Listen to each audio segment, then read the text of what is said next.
It's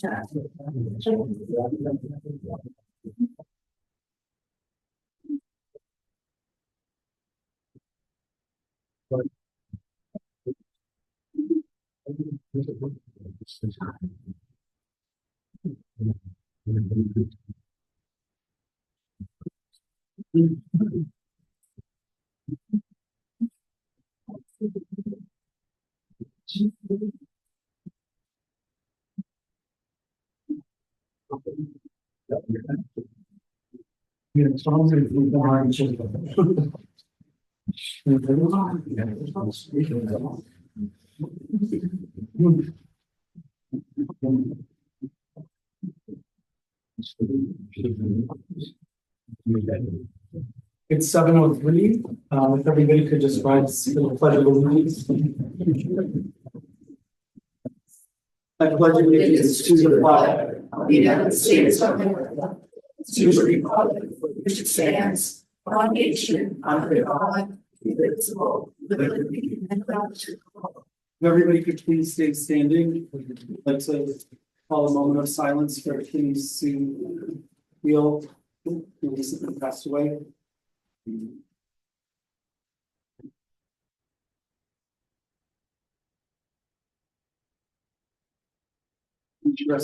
Thank you. So can you please call roll call? Councilman Knapp? Here. Councilwoman House? Here. Supervisor Fitzgerald? Here. Councilman Legnarino? Fred. Councilperson Burrell? Here. Were you sitting there? Yeah, it's okay. Oh, Fine.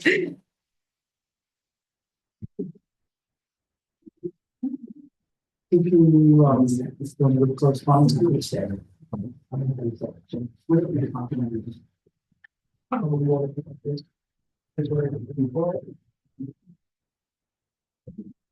Human Fire Department for the month of September.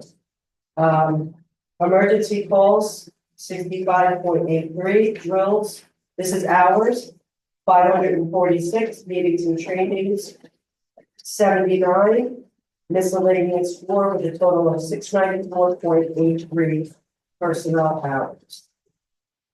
Highland Lake Fire Department. Total man hours on calls 43.25, drills 95, work nights 63, training classes 6. Highland Ambulance. Total calls 25, mutual aid assist 6, unanswered 1, 96% response, 3 training sessions, 1 meeting, 768 miles driven, 351 man hours. They are not in receipt of the county as of yet. And we have a correspondence from Deborah Conway regarding Fort Delaware Bike and Drone Club. As you may know, the Delaware Company is organizing the Fort Delaware Bike and Drone Corps to help celebrate the 250th anniversary of the Revolutionary War. The Corps will march in area parades plus participate in various ceremonies and events. We've tasked ourselves with debuting at next year's Uland St. Patrick's Day Parade. We have found a fabulous director, coordinator, teacher, and have about a dozen marches at this point, ranging in age from elementary school to retired teacher and beyond. What we don't have is a suitable indoor space, practice space, once the fort closes in a few weeks. A space that also has a safe parking lot where we can march even in winter. Actually, they will march. I will be inside making hot chocolate. The Delaware Company is interested in renting the Highland Senior Community Center for this purpose. Couple hours every week, likely Sunday afternoons. Since we know the area will always be plowed, marching could go up to and around the lot at the town garage without worries of traffic. We'll meet via Zoom during the inclement weather. Would the board please consider this and discuss what fee would be required as well as necessary insurance? Then again, would board members maybe consider this being under the auspices Out of the case. Auspicious of the town historian. Auspices. There is so much potential here for intergenerational networking. Veterans can help with marching fit or march along with. Other seniors can perhaps volunteer to sew uniforms. Who knows what can develop? Since my fall with the classes have resumed, I will again be unable to attend Tuesday board workshops and meetings. Can you please bring this up on my behalf? Thank you very much. Is there any public comment on the agenda?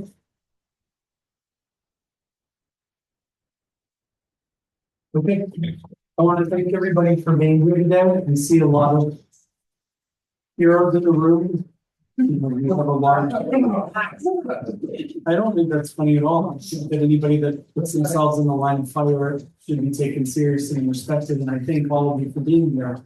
I have a suspicion that a lot of you are here because there was some information that was dealt to you that we were somehow sticking to $120,000 for the Newland Fire Department.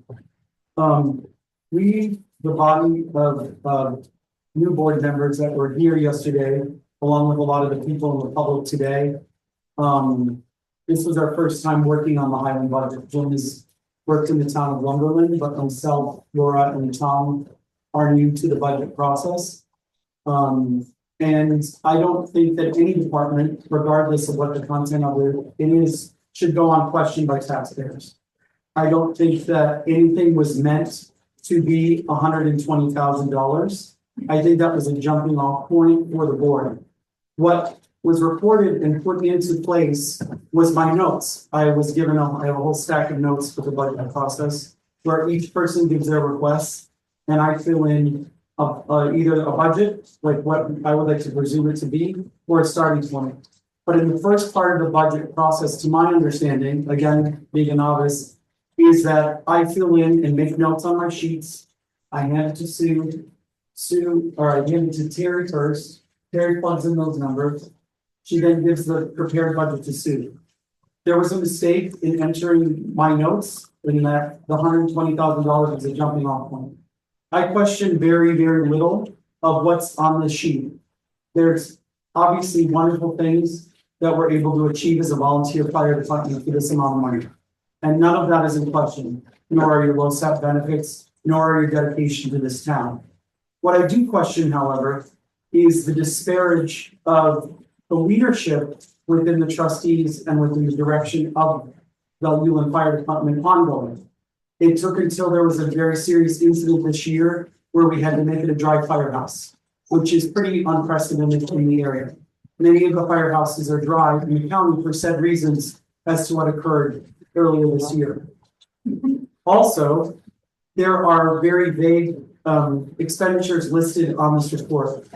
This is a completely different budget that was given to us from the other fire department. We saw everything broken out, we saw everything explained. But what we also saw from that department was over $544,950 of grant funds received in the past 10 years under the leadership of the current chief.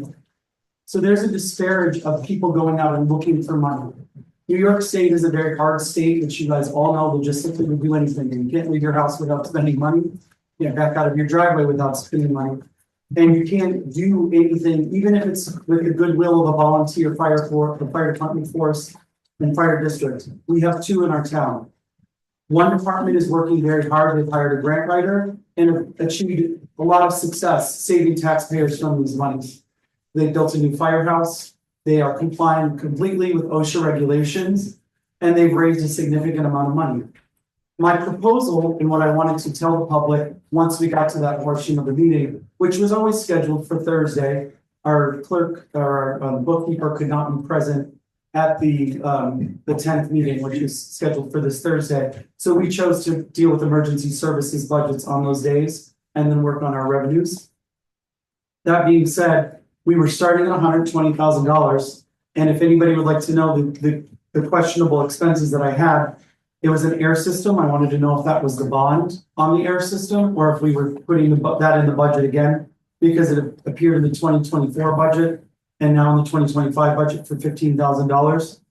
There's truck repairs without a vendor listed, so we don't know where any of these things are going. Again, in the other said fire department budgets, the vendors are listed, the direct appropriations and specificity of funds are listed in these. So there's no question, because they're raising more than they're actually charging back to the town to run said program.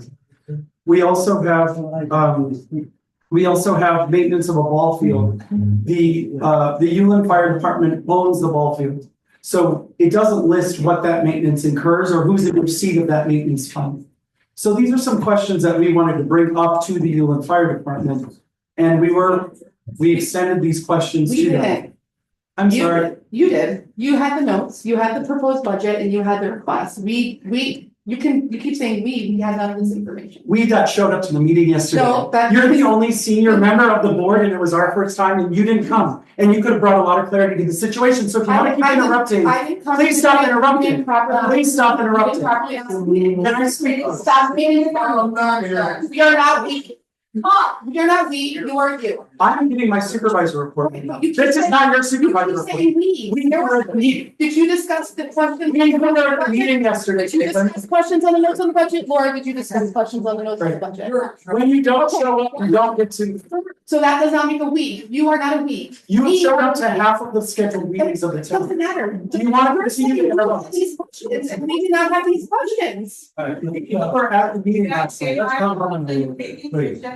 We did not have those If questions. you don't show up You- and you don't inform the board and share your expertise, how are we supposed to make sense of things? Whenever I tried to. We were a new board dealing with the budget for the first time and you didn't show up. You hosted. Can I finish my supervisor report, But please? stop saying. Without It's not interjections. me. It's not me. Okay, for the purposes of this conversation, for the purposes of this conversation, we, meaning the new body of board members, are questioning budget lines that we've never dealt with. Maybe this is commonplace to accept a vague proposal that has no vendors listed, that has no specificity listed. But I think it's our duty as a board member, as board members, to look out for the taxpayers. It's the same thing with the constable force. We appreciate the sheriff's department and the constables for all the work they did in the past, and the sheriff's department and their deputies for keeping us safe. But that doesn't mean we're not going to question what those expenditures are. Because last night, even looking into the vouchers of the expenditures, we were listing the 2023 charges for the constabulary for the second half of the year and applying that to the real charges for 2024. So there was a lot of mistakes in our budgets. If we do not dig in and look for answers and look to see who the vendors are, where the money's coming from, we're never going to get answers. This does not discredit the Uland Fire Department at all. It doesn't take anything away from you to answer questions. We believe in you, we respect you. We have 2 fire departments that we're very, very proud of. But that doesn't mean that you don't have to answer questions. It's not blind. It's not dumping money into a hole and saying, good luck, thanks for the laughs. We want to keep people safe. We know that the Highland Lake Fire Department has voted to become completely OSHA compliant in general. That has been their focus all along, and they're looking for grant funds in going into the 2025 year to comply with said rules. They've gotten ahead of a lot of these regulations. We want all of our departments to do the same because fire departments are closing all over this county. I met with the emergency services personnel and the fire department coordinator in March. Full disclosure, we talked about all the departments, all the shortcomings of the departments, all the shortcomings of volunteer fire department sources. My goal is to keep everything functioning at a high rate and functioning so that it's safe and it makes sense for our town. We are 2,500 people. We have 2 fire departments. There are other towns that have shared services between populations that are, double, triple ours. I just want to have all the facts and look at what we're doing. This is not a referendum on attacking the fire department. We are very, very grateful for what you do, but I do think that we should look to the leadership to try to make strong decisions that bring us into the future. Because our town budget is not going to sustain a big fancy firehouse, fabulous equipment that's going to keep everybody safe and answer to the OSHA requirements that are coming down the pipe. Because at some point, New York State may say, hey, guess what? You have to be OSHA required, you have to be OSHA compliant, or we're going to shut you down. Or you're going to have to get together and make one department and one fire district, which is what's happening all over the state and the county. So please, please, please respect the process and respect that we're new to the process and we're asking questions. We're a private company. I understand that, but you're asking for the majority of your funding from the town of Highland. And if we're talking about the numbers that are listed, why wouldn't you say, who's maintaining Fireman's Field? And if that's your property, why is it being charged back to the town? Why isn't it town property if we're funding that said that? So you can throw an event one day a year. It doesn't make And sense. the vendors that fix trucks are different. Truck breaks down. Thanks, Norm.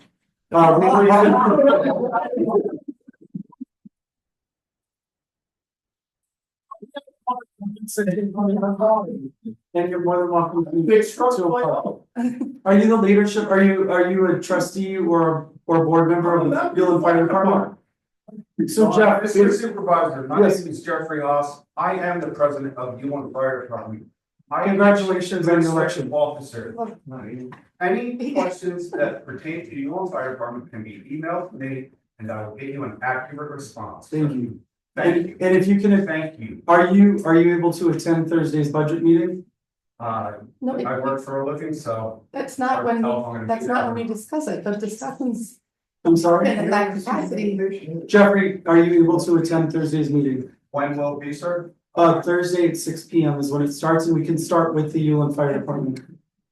I will do my best to be there. I'm making no guarantees. And we will send this over to you in advance so we can get those questions answered. It may be unnecessary for you to be there. And these are my questions. Again, it's like, I'm the chief financial officer of the town. Like that is my elected role, is chief financial officer for the town. So, yeah, maybe it's not, maybe Tom doesn't have the same questions because he's part of the Yulin Fire Department. Maybe Laura already's got input from other people. Maybe Jim already knows. But the fact don't of- worry, I know. Okay, great. So if he already knows what all these expenditures are, great, but for me, I have to take financial responsibility for the well-being of this town, and I have questions, and So that's it. I have a question. So was the 120 a starting off point? Yes. Or the budget that was, so the budget that you issued was not in error? It 'Cause was issued in there because the first pass of the budget had everybody's budget request. Every single other department had everybody's budget request put in. So when we plugged in all those numbers, it was a mistake. It said 120 plus on my sheet. So, It's very clear. right, so then when the finalized, so was the finalized budget provided to the town clerk by September 30th? No, Okay. because we So- didn't get But- get all of the But budget that doesn't, it requests. doesn't matter. We didn't get all of the budget requests. Well, Let me answer the question. You asked me a You question. answered my question. It was not provided to the town clerk by September 30th. We didn't receive the budget request. We got the last 4 requests yesterday. My question was. So how are we supposed to put a I budget together if we don't have? look on Tuesday, that's not Sorry, true. I do have to interrupt. What 4 budget requests did you receive yesterday? We received yours for, we looked, Okay, yes, for the registrar for $750. and we didn't That have, did not get an increase, we didn't have Javits, so we did a projection of right? Javits. And that was in your packet. That No, was in your Javits hasn't packet. submitted it. We ended up doing a projection because he was traveling yesterday. we're doing it. So what we did is took his first bill and multiplied it by 12 and then looked at So, last year's I- budget. I asked if the budget was, you're supposed to have a tentative budget provided to the town clerk by the 30th. The town clerk is then supposed to provide, which you guys, you will all attend, you hosted the training on the budget, so this is information I would imagine would have been reviewed. You don't need my expertise to do so. And you don't listen to what I say anyway, so you would have had then by September 5th, on or before October 5th. The tentative budget is supposed to be disseminated by the town clerk, either in a special meeting, which we did not have, or in some capacity, you're supposed to have it in a meeting. So we got the budget that was shared with us was incorrect, or was the jumping off point? That's what I don't It was understand, because the budget that we got said 120. It didn't say 120 asterisk, we No, have these no. questions, it said 120. But That it- was so it was incorrect. The budget that was shared with the board was incorrect. Correct. Yeah. The So it wasn't a budget- jumping off point, it was wrong. Because you should, what you're. No, what No, but what our understanding I'm was, we speaking, took I'm our, speaking, so what you're supposed to do is you're supposed to. you're also compile- asking questions. No, I'm not asking questions. Okay. You answered my question. What you're supposed to do is compile the budgetary requests from all the departments that we sent out. And we used to get a stack about this thick of them. And we would sit and go through and everyone would write their budget line, their department, what their request was. And then that number would be transposed to the tentative budget. No corrections were to be made to anything from the request into the tentative budget unless it was discussed with that department and they amended their request in advance of it going to the tentative budget. So what Once the tentative budget is shared with the town board, you don't have a public hearing where you ask questions of each of the departments that have submitted their requests. You go through and you say, I think this is an untenable increase. We can't give them whatever 6% they asked for, whatever Highland Lake asked for, whatever. We can't support that in the budget because we've gone through the revenues, we understand what the ratables are, we know how this is gonna play out. You don't get to correct what their request is without the discussion of the body. So what I received was the stack that you said stack of papers.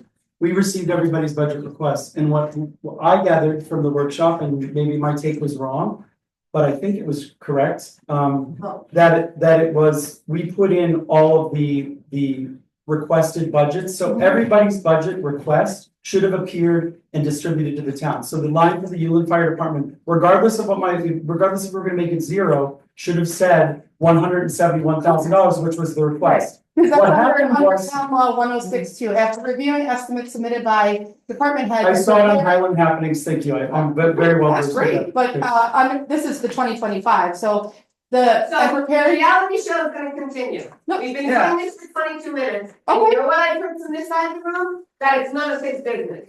Now, I- let me answer the question. I don't, you don't know.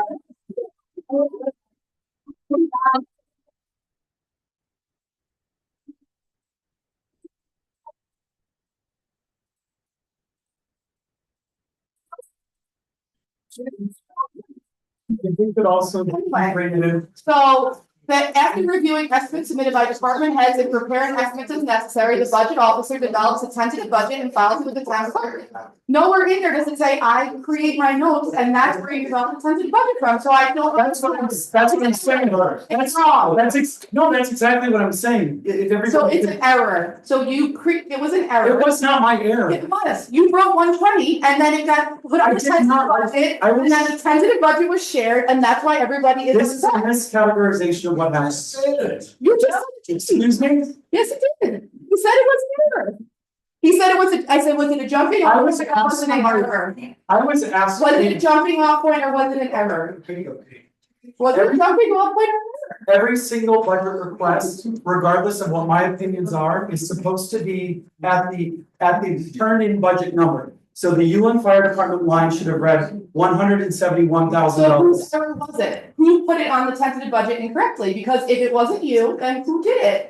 Because it's an error. There was, Your notes were transposed instead of their budget request. correct, So it was an error, correct? there was an error made, yes. Thank you. But it was not. He said it was an error. Thank you. That But I it said there was an first error thing he when it said. started. Okay, you said it was a jumping off. You said it was a jumping off. Everybody in town knows. How are you, Joe? Joe, we do have a public comment section. You gotta find money, Sure. don't take it from the fire department. I'm not asking to take money from the fire Then leave department. it alone. I just Leave want it to know. alone. Thank you, Joe. I appreciate it. I appreciate your comments. Thank you very much. I want anybody in this room. We're not taking money from you. Take money from the fire. We're not taking money from the fire department. I'm asking for. That's bulldog. Thank you very much, Being very Joe. polite. Thank you very much, Joe. You're not, Joe, please sit down. We understand your point is noted. try. Thank you. Please sit down, Joe. I'm not here. Please,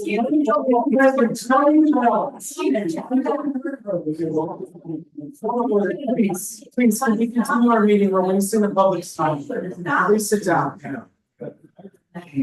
Whether you appreciate my explanation or not, I'm telling you what it was. I thought my understanding was that everybody's budget request numbers were supposed to be on that sheet. That sheet should have read $171,000 because that's what the Ullin Fire Department leadership requested. Then we were supposed to break it down and that's it. That's what I know of this process. I was asked for my big stack of papers as defined by Caitlin and turned it in to the clerk and to the bookkeeper, and then it appeared with my notes, just for that one line item. Every other line item had the requested number on the sheet. There was a mistake made. I'm not going to. I am not going It had to do to. with the town clerk, and Highland Lake got 6,000 more than they asked for. Again, I'm not gonna sit and point fingers, and no one got anything because we didn't discuss emergency services yet, which we're doing on Thursday. So if anybody wants to be part of the budget process or hear what the negotiations are, I invite you all to come back on Thursday. But that is the only thing I'm gonna say about this, because we've talked this to death. I think everybody has a somewhat of an understanding of what occurred. If there's any questions, we can answer those in the public comment section, but we're gonna continue with the meeting. I have a question. Yes, I wanna know why the proposed budget was out on the street yesterday morning before I even had the. before I even got a copy. How did that, where's the leak here? I had this. Excuse me. The town clerk is. Can I please- The town clerk gets his public. Can I please stand up and speak? Yeah. Once the town clerk, I am just the pathway. I just want to know how it happened. When the bookkeeper brought me in a tentative budget, okay? It is We don't have to then substitute. public record. I'm assuming that that is the tentative budget. I had no idea that there were gonna be many more changes to that tentative budget. I had to Once chase a that- former town board member out of the room to say, that is the wrong number. I looked at the budget and said, this is not correct. And I chased them out there and said, please give that back to us. It is not correct. That is not the right information, and it continued. And then we got so caught up in the flurry of trying to like see what was going on yesterday that we actually started the budget process yesterday with the wrong numbers. So we, So full did you want, disclosure, Sue, did you have more to say to finish what you were saying? You were explaining it to Tom. It doesn't really make a difference because the supervisor will talk over me and not let me explain it. All right. I'm sorry, but I was trying to explain continues. how it works. Is that once the bookkeeper or the budget officer, as is John, once it comes into my office, it's public knowledge. I had no idea that there were going to be changes to that tentative budget. It never should have come into my office until they, John and the bookkeeper, had it correct. Did I tell you that it Which was? would have been at 3 o'clock yesterday afternoon, when we got the corrected one. Then finding out at the budget meeting that some of the numbers were wrong. That is not on me. I wasn't attempting to put that information on Sue at all. What happened was a mistake. I'm not gonna sit and point fingers and name the personnel who made said mistakes. We know the process, we understood the process from the workshop. It's also a workshop and it's our first time doing the budgets. I don't have anything else to say. I feel like I told everybody what my thoughts and feelings were and how we got to this mistake. Again, we're gonna be considering these budgets on Thursday at 6 p.m. I invite all of you to come and be present if you want to hear our negotiations and hear our conversations, and I will follow up with Jeffrey. Thank you. We're moving on. Joe Barnes, do you have a highway report? Hopefully not as lively as the discussion of budgets. Yeah, you do.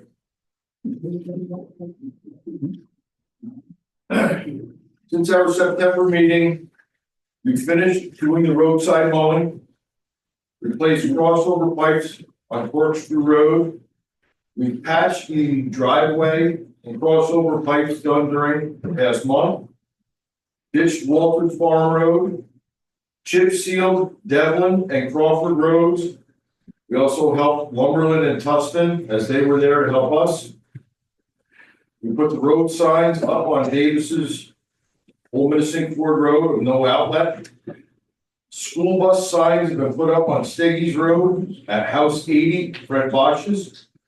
We finished grading Clark Road and spread the millings and hauled the piles of dirt out by the radio ant tower.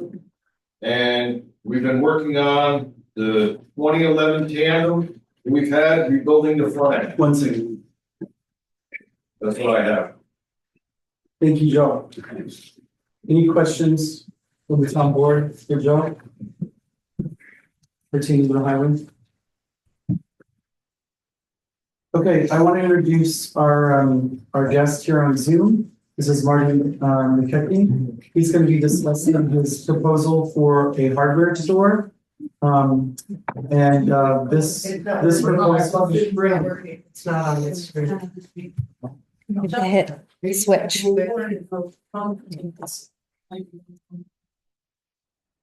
He's on. Hit that switch button. It's blue. It's on the right.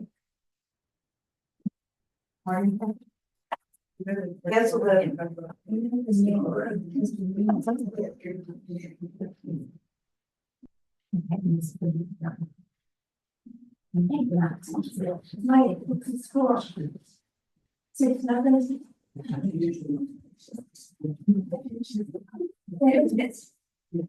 Okay, Marty, are you there?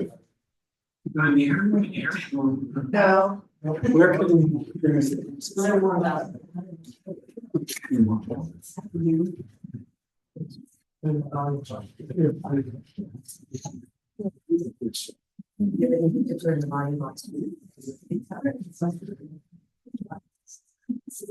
Martin, are you there?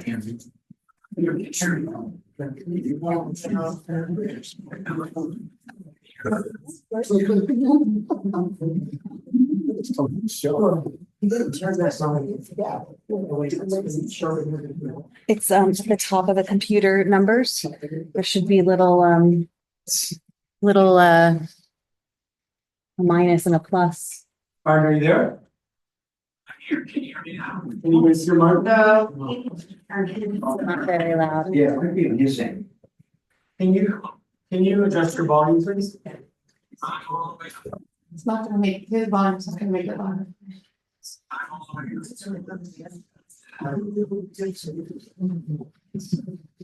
Are those speakers?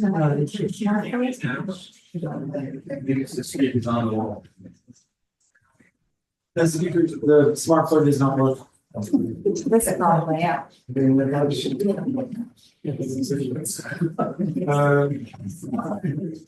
Laura, do you know where the volume went on that computer?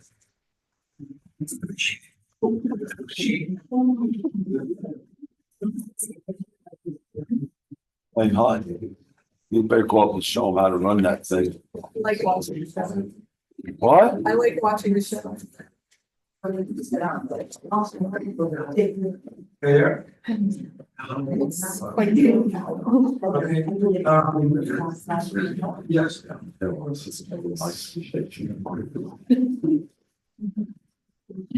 Town board want to try to hear Martin and then we can just amplify it. You guys want to just come closer? Are you? Microphone, like, at a speaker.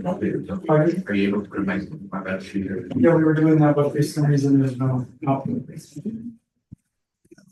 We want to use very low. Yeah, we can. Try again, Marty. Can you do a test one more time? Yeah, thank you. Sorry, we got kind of technical glitch to throw you off, but we just need upgrades to technology in town hall. Apologize. Oh. We just lost it. What about using your computer? The Apple will be louder than the PC. You could always try calling them too, and you could do the video too. Oh, that's a good idea. Hey, Marty, I'm gonna call you, and then I'm gonna call you and then amplify my phone. Thank you, Randall. Yeah.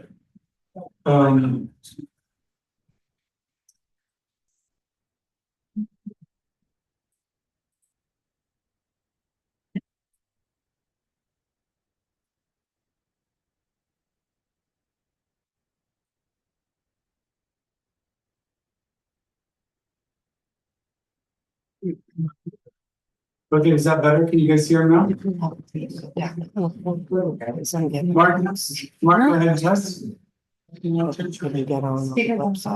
Pardon? On the website, we have had between 11 and 12 people. Do you want to try now?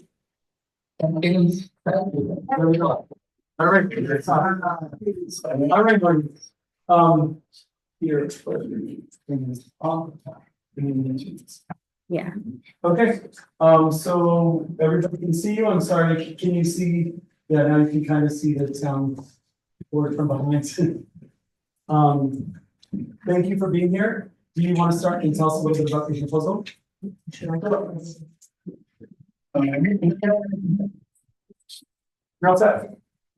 Well, hello, everybody. For people who don't know me, my name is Robert Kelly. I'm the one from the Holiday. With me, in the town today. My brother, both my sisters, my son, and I'd like to thank the board for giving me the opportunity to start my movement for the hardware fair. As some of you might be aware, I've been looking for the possibility of the hardware fair with the help of H Hardware for about 2 years. Current available commitment stations are either too small or prohibitively priced for the square footage to make it a financial viability. I've come to the conclusion that the best way to move forward with the program is a brand new from the ground up. That includes the oil, Glen Stay, Clement Lake, Newman, Barrio, all looking for a suitable location. The mechanism will allow me to take advantage of the current and codes of the Florida commercial zone. This would have the hardware store located on a place of Barton, approximately 2 miles north of Belgrade, on the same side of the road as the senior citizen center, set back up the road to preserve the look and feel of the area.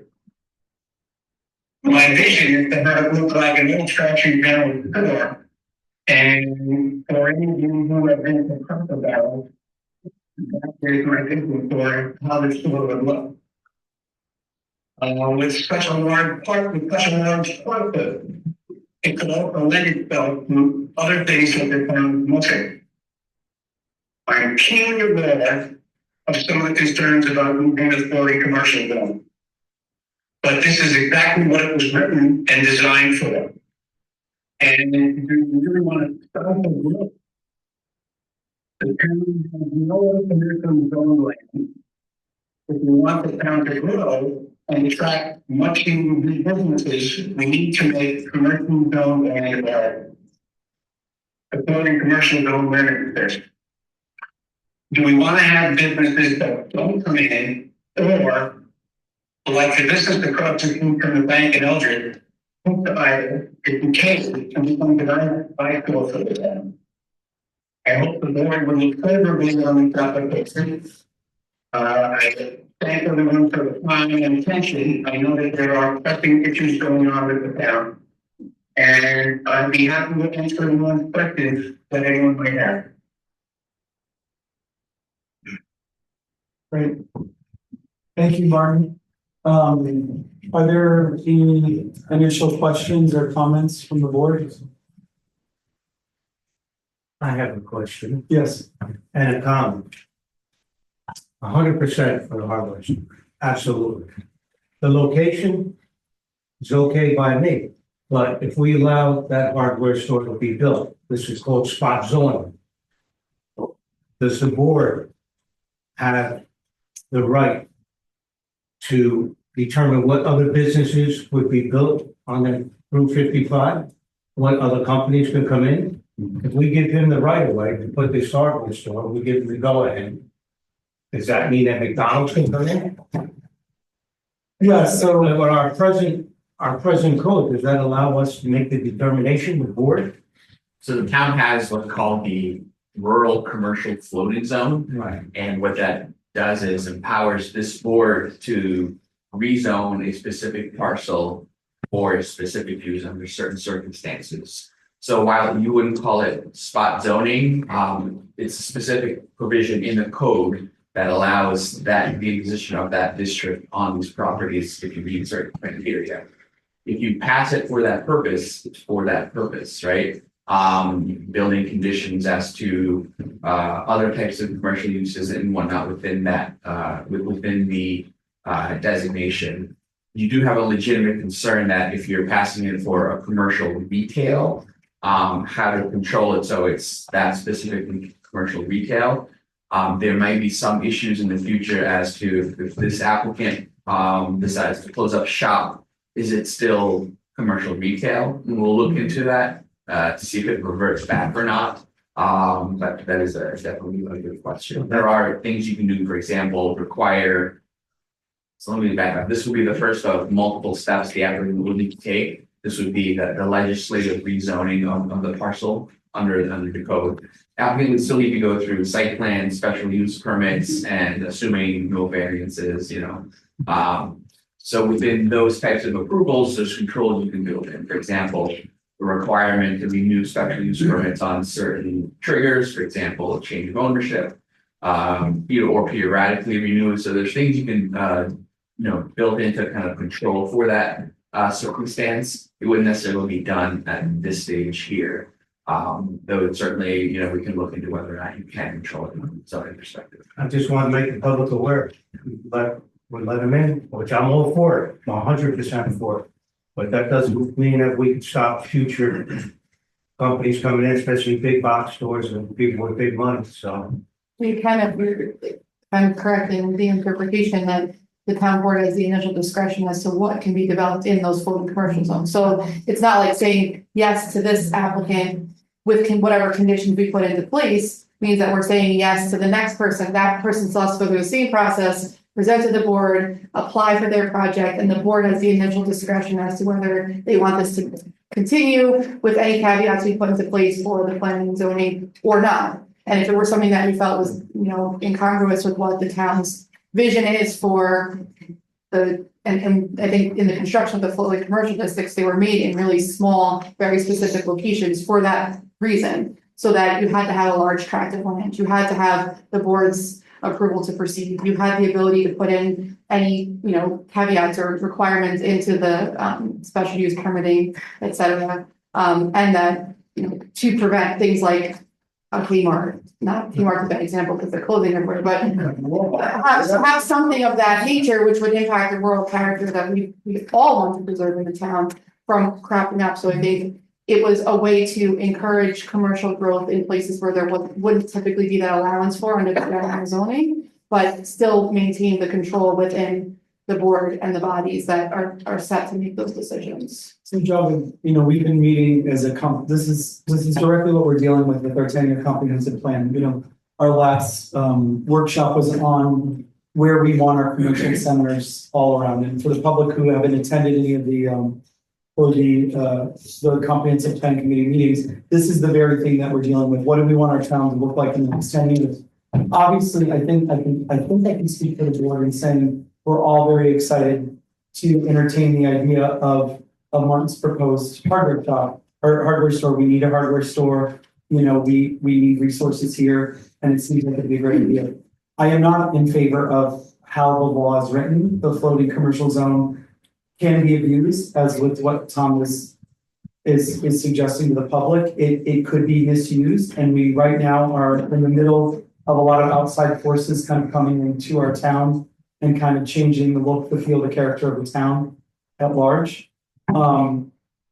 We could take steps as part of our comprehensive plan committee. We have the benefit of having Heather Jackson from Sullivan County Planning and recently retired Kilroy heading up the charge for the comprehensive plan committee planning. That being said, we discussed potential moratoriums on things like our rural floating commercial district because it seems to be a law that could be abused, especially as our town gets more and more popular. But we could technically pass something like this and then issue a moratorium and change the codes because that's what we're in the process of doing over these 10-year periods. Would that open us up to litigation that we kind of allowed one last project to be passed during this comprehensive process and then kind of issue a moratorium and change the code? I guess not to be too flippant, but no matter what the board does, you're always open to litigation. Right? That's the baseline there. But that said, good point on the comprehensive plan, right? Moratoriums are a tool that's available to the board, generally restricted to emergency situations. A circumstance where you are actively looking at a comp plan, which will likely result in zoning code changes. That can qualify. Which is directly where we are So right now. could qualify for a situation that could be, where a moratorium makes sense. We pass a moratorium, it has to be relatively limited in time, and then for a specific purpose, and it has to have, for due process reasons, a process by which an applicant can get a waiver from that moratorium.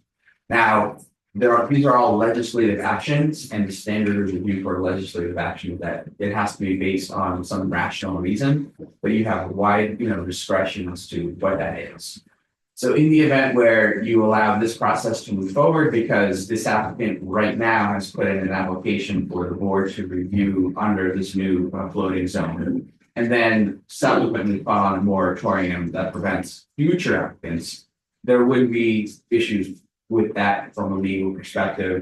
Obviously, people might raise claims, but you would be, well We're positioned. doing it very public now. Yeah, you'd be well positioned. But So if the case is that an application comes in, or any application that comes in before the moratorium goes into place, you'd have to entertain these applications. But once the moratorium goes into place, then that's the line in the sand from there on out.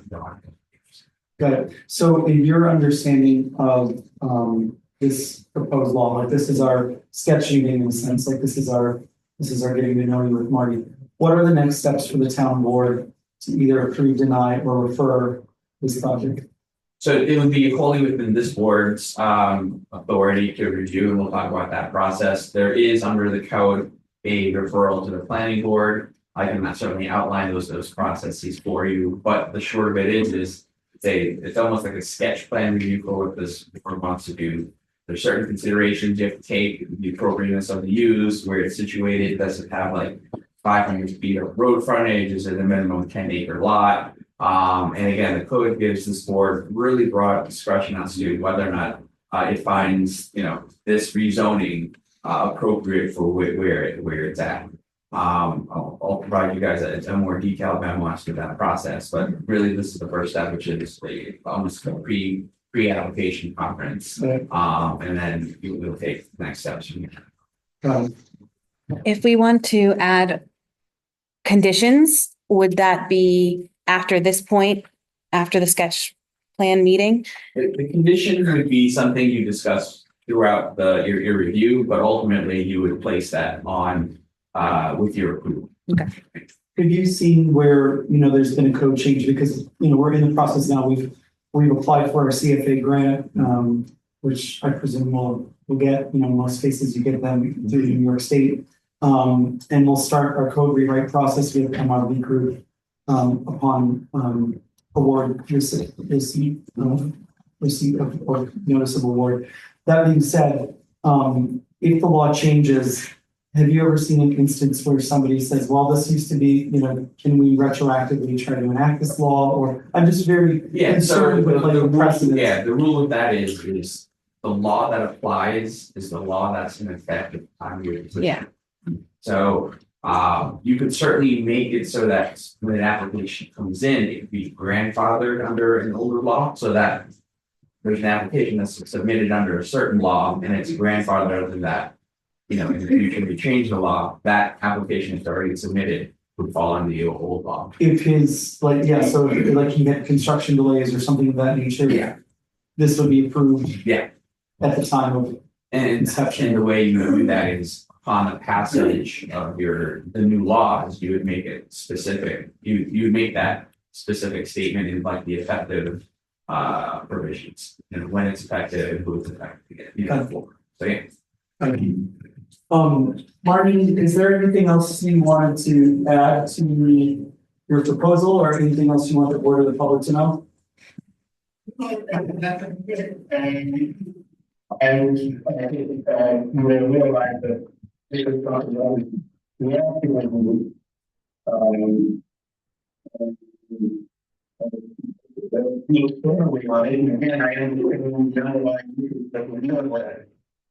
really don't want to do that.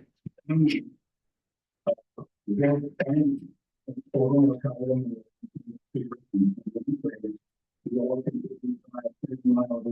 to go by. Does anybody on the board have any other questions for Martin?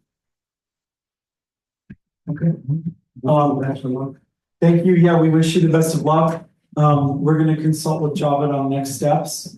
And we will get back to you in a very timely manner. Thank you so much for making time for us and for presenting for us today. Thank you, Mark. You too. Bye-bye.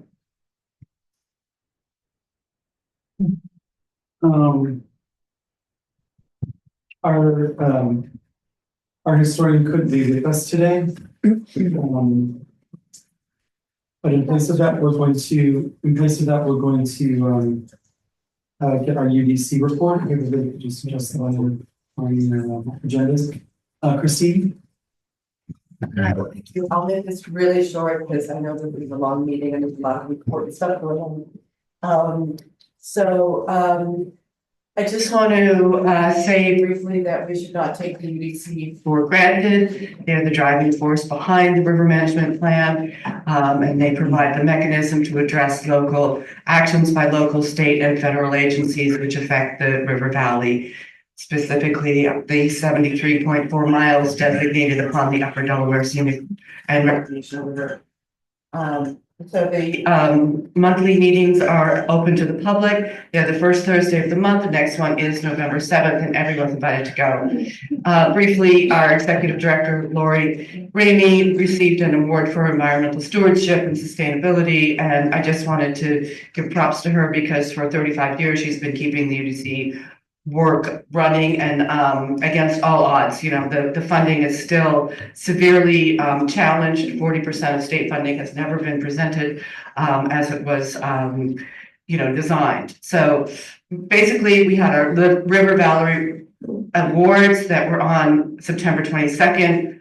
John Conway was given a Distinguished Service Award for his 31 years as the longest serving Sullivan County historian. And then I'm going to skip the rest. I'm just going to say one last thing here. The National Park Service, I don't know if everybody saw these record numbers. The National Park Service reported that there were 327,000 visitors to the Upper Delaware Scenic and Recreational River in 2023. That's 327,000 people came.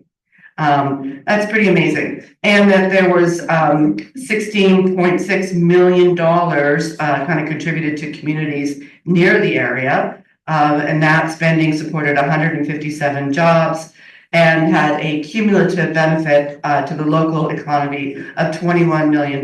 So I just want people to keep that in mind when they're thinking about the numbers of what's really happening here with the economic input of the recreational and also maybe the stress that some of the recreational activities might have on our area. Thank you. Thank you, Christine.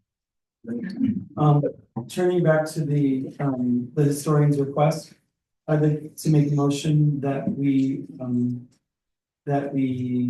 allow the Delaware Company to utilize the senior center. We're not otherwise occupied with activities, gratis, for their fife and drum corps rehearsals, as long as it doesn't interfere with any programming with the VFW and with the senior center. Do I have a second? As long as they got the insurance and everything like everybody else has to have. Yeah.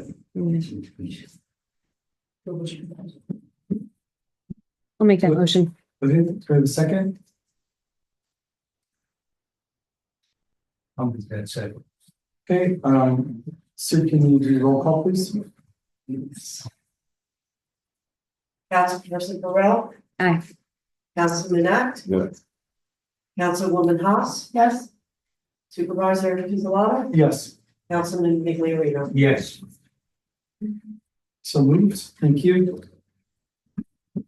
I wanted to give everybody a little update. I don't know if you guys have seen the Cape Project path that's been installed. So from the former Eagle Observation Eagle View Shed, which has been removed because we found out that eagles are not so sensitive to noise at this point. We have a very buoyant population at this point, so we removed the shed and made it a little bit more handicap accessible for people to take in the Eagles. Then we put in a path from said Eagle Observation 2 site all the way to connect to the towpath, the historic towpath that's along the Roebling Bridge area. So it connects, it's roughly a half a mile path. This is one of 4 sites that were funded by Sullivan 180 back in 2021.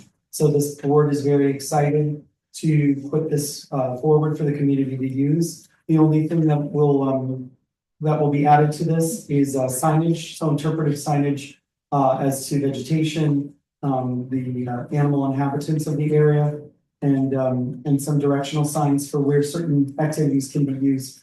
I don't know if everybody has also seen, we reinstated the green space, don't call it a beach, on River Road at the far west end of River Road. So we're very excited there that that property has been reinvigorated and with the consent of the adjacent property owner. So we feel very proud that he's excited about it and that all those residents of River Road have been consulted in putting the rules in. We got the county to install parking signs that should be coming in the next couple of weeks. And our river access project should be complete by the end of October, which is our deadline, because we're one of the last projects with Sullivan Renaissance. They're now completely shifted to Sullivan 180. So I'm very grateful to them for our $125,000 award. And we couldn't have done it without the Highland Highway Department. They've done the bulk of the heavy lift on everything. The last piece that I think they're going to be working on is both the interpretive sign installation, but also Frank Monteleone is donating the large piece of coal that used to be in front of the Eldred Preserve to mark the start of the path, because it's all about the industry. The Cape project is all about telling the story of the industry of both child labor, the development of the byway, which was formerly the waterway, and the timber and coal that moved down said byway, former canal. So we're really excited. It also will be, the work will be complete to celebrate the anniversary of the 250th anniversary of the D&H Canal, which is in 2025. So I feel like we have a lot to be proud of as a community, and hopefully all those celebrations will commence in our town and bring activity and financial means to our town as well. Laura or Tom, do you guys have anything for the code committee? Yes, we had left off a roofing permit fee in the update that was passed last meeting.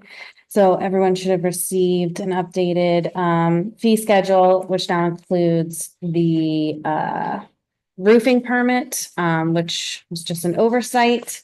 Looks like this, it has our logo on it. In addition to the current permit and code violation reports, working with code and with Javed's support, as well as the support at the court, to talk next steps with some of the outstanding code violators that have been popped up on our list since 2021 in some cases, so that we can formulate a plan as a board on most appropriate next steps. And we're going to be updating some of the letters that go out with more clear language, stipulating attendance at court, what happens after, what fines are assessed, which aren't historically in those letters, just to kind of review the language and what's going out to the public. So what is the proposed roofing fee again? $150. $150. So I believe that we should adopt that proposal if everybody's in agreement. Do I have a motion to adopt the new permit fee for roofing at $150? I'll make that motion. There was a second? I'll second it. Okay, all in favor? Sue, can you do roll call, please? Councilperson Burrell, Aye. Councilman Net, Councilwoman House, No. Supervisor Pizzolatto, Yes. Councilman Migliorio. Yes. So moved. Emergency management, Tom, do you have anything to report? No, not at this time. There was a request from some concerned citizens that they attended a workshop called the Citizens Preparedness Corps. We are in touch with the Homeland Security Office that administers that program. So basically what it is it prepares people for active shooters. It also gives some insight into extreme weather conditions. There's a lot of wonderful things that it can address, that we may face due to our changing culture and landscape and weather. And the Homeland Security also doles out basically preparedness packs for everybody. So the citizen that proposed it said that, the town of Highland would be great. I spoke to the emergency 911 training center coordinator who put me in touch with this group. We would also be inviting other municipalities who have expressed interest. So that would be Lumberland, Tustin, Coshocton, and potentially Forestburg as well. So there seems to be a lot of interest. So we'll be announcing that date as soon as we can settle on when they can come down and we can host that for everybody. So I'm excited about it. I think it'll be a good training session for everybody. I'm not excited about the subject matter, but we have to be prepared and we have to be equipped with the best skills for survival. Their proposed date for that? No, I'm waiting to hear back from them. They're excited about it. They would like us to try to get 5 towns in here, 5 communities that we introduce. So we would also have to see how many people sign up for the course because they try to give supplies to each participant. So we may, ask the high school to host again and borrow their space if there's a lot of interest. So we'll be announcing those dates. You can always check on my supervisor page or the town's website. Buildings, Laura, Tom, do you have an update? As far as buildings go, we're still waiting to hire a maintenance person. I believe we're going to interview someone. We're conducting interviews right now. Yeah. So we'll be announcing that soon. As far as repairs go, we have a few. There was the light repaired at the courthouse from the highway department. Jimmy Morabito took care of that. Water testing was supposed to be last week at the community center with Samantha from New York State Department of Health. She canceled. I'm meeting with her tomorrow at 12 o'clock. And we just had a bench repair out here in front of the town hall. That's all I have to report on this morning. Great. What's her name again? Her name is Samantha. And I have it in my email. I just wanted to. And I believe what prompted the state coming out to check it is because we're in receipt of $50,000 to update the senior center kitchen. And so because we're going to be hosting youth and food programs there, they need to make sure that the building's 100% compliant. So thank you, Tom, for following up with that and for getting the regulations passed. Jim, did you want to share with the public what the new insurance proposal? Yeah, we got 3 new vehicles on property statement value increased 9%, was started at October 1st, 45,523.90. We're up to 49,428.51 right now. That's the new October proposal, correct? Yeah, because of the bonding on the trucks, they want collision on them. So that's going to be jacked up every year. So we have, regardless of, well, anyway, the rate is approximately $4,000, and just for the public's information as well, we are insured by a company called NYMER. It's a nonprofit for New York State municipalities. So they don't go for, the going rate, they don't use the industry market at large to see what they can get away with. They try to extend the biggest savings to people. It's a nonprofit. They also cover us for litigation. So, they don't settle out of court in many cases. They'll litigate something till the end to try to win for a municipality. So they are a real good company, and they are employee owned as well, and they're nonprofit. So it's a wonderful company. It's a wonderful organization, and I feel like the proposal's fair. We do need to adopt it so that we stay insured. So do I have a motion to accept NYMER's new proposal at a rate of, can you give us the exact number again? 49,428.51, because we're not insured right now. No, we are, we're. We are, retroactively in insured like 10 days. He give, they basically until our next meeting. Well, that's what it is for insurance for anybody that's in business. Good. Do I have a motion to accept the proposal? No, what do you mean we're not insured? We are, the Well, proposal. they let you float over for like 10 days. It's just like your car insurance. So it should have renewed time. He didn't get us the proposal till after our September meeting, and so they basically extended our current proposal so that it would be covered until our meeting. So we have 10 days from tonight's meeting, but I would recommend that we adopt Yeah, this proposal. we gotta do something. Thank So if they rec- Do I have that motion? I make a motion. Second. All in favor? Aye. All opposed? Any abstentions? So moved. Laura, can you please give us a report on beautification and signs? Yeah, we are about to start prepping our gardens for fall and winter. Cleaning up some things, cutting down some things. We've clocked over 224.5 hours with volunteers in our gardens, planting from the end of May, including the 18 hanging baskets around town. To present, we just installed about 30 mums around town, including that Route 97 access point with some hanging brackets. Thanks to the highway department, they shared the labor and cost. We did a lot of youth engagement with our end of summer celebration, as well as hiring Allie Galvin Bleefernick as our intern, who is now going to start an internship program at the library. So yay, Allie.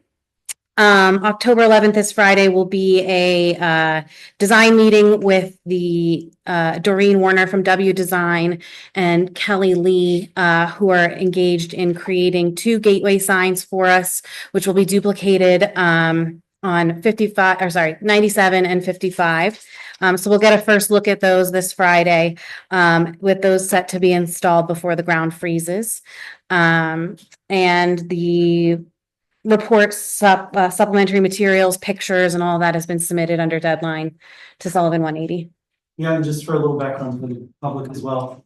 Kelly Lee is also known to many of you as Kelly Leavenworth. She reached out when she saw that we received a signs grant and said she wanted to come back and contribute to her hometown and work on these signs. So we teamed her up with Nicole from Fine Hand Signs, Nicole Camacho, and Doreen Warner, who's been our long-suffering web designer, sign designer. She's done most of the signs within the county. So they're working as a really great team with Laura. So thank you for all your work on that. And again, thank you to Sullivan 180 for providing funding. Laura and I had an interview today for a new cleaning person. We're really excited.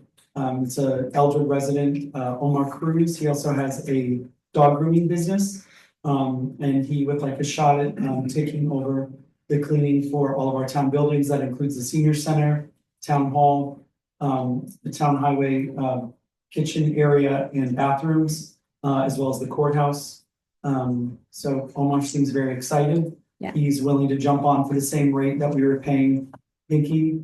But we are in the budgeting process, so we are intending to give Him 90 days to try it out, make sure we get the coverage that we need for all the spaces.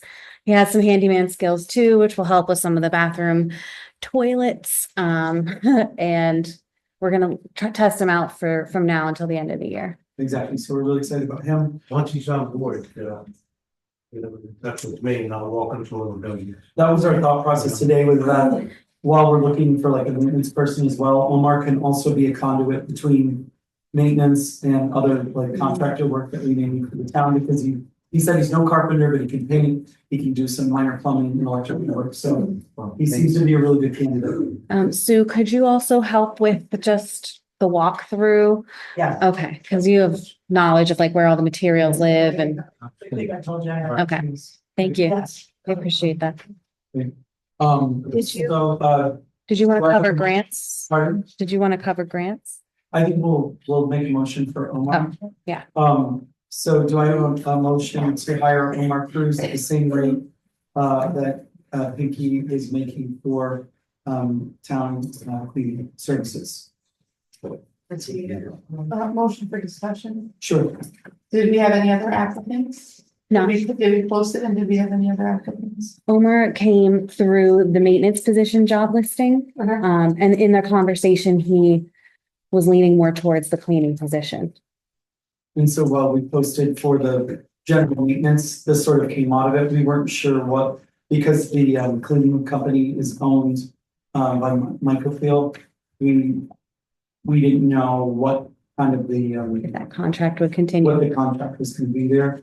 But we did find out that like this is not a required, posting. We think Omar will be a great fit, and I would like to recommend that we give him the trial period. Yeah. And I think he's a good fit also because he, again, can join on general maintenance of the buildings. Would he also then have to have the same as in insurance as Pinky did? Yeah, or waiver, waiver.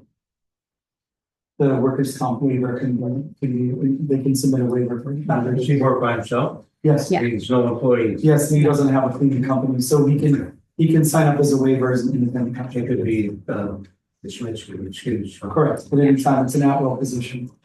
If we go with an individual.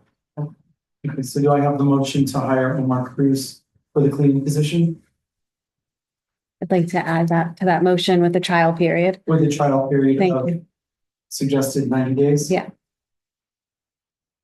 I'll make that motion. Do I have a second? I'll second it. Okay, all in favor? Aye. All opposed? Any abstentions? So moved. And we also need a single code enforcement officer, like we were talking last night. Yeah. So we're continuing to that. We get, we're now on the mailing list through the county, so we get all the qualified applicants. So whenever anybody passes their code enforcement exam, it comes to us, I believe, on Thursdays from Wendy at the county. And then I immediately share it with Laura.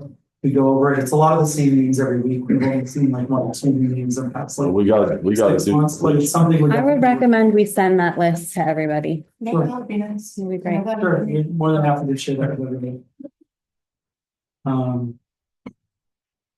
Okay, so we also need a motion, to issue our RFPs. So again, if this is your first time tuning in a while, we received a $250,000 SAM grant to repair the courthouse and restore the courthouse. So you should all have the courthouse RFP. I think it is. Did anybody have any changes? We're basically looking for an architect and a general contractor. There are some contractors who we've worked on the courthouse. Full disclosure, we did meet with somebody who worked on the floors before, just to give a walkthrough and lay of the land. Somebody check your mics and make sure this mine's off. We met with Mark Bertram, we did the floors about 11 years ago, so we wanted to see where they were kind of fixed and get the lay of the land. We gave some recommendations, but we still need to hire a general contractor for the entire project because it is historic. And we also need to hire an architect to say historically accurate. Tom. Why do we need to hire a general contractor? Can we do the contracting ourselves to save that fee? Well, we have stucco to deal with, stucco remediation, and so that usually requires a specialist. We need an architect to sign off on it because it is a historic schoolhouse. It's from the mid-1800s. So I don't think we can just kind of go with the work without having like the qualified stucco, and it has. Oh, no, each trade will bid on their work. Correct. So within the RFP, we have a basic like call to action. And then, you as buildings, I would like you to be heavily involved in the process, obviously, as a GC, so that you can meet with people and devise whatever work they would be eligible for. So do you have any changes to the RFP that's the way it's written? The only thing I suggest is that we hire an architect like you have, and then we could do the bidding process right here. I can take care of that as well. So you would essentially act as the general contractor, so we'd be looking for actual tradesmen, so a stucco specialist. You might want to put the age of the schoolhouse.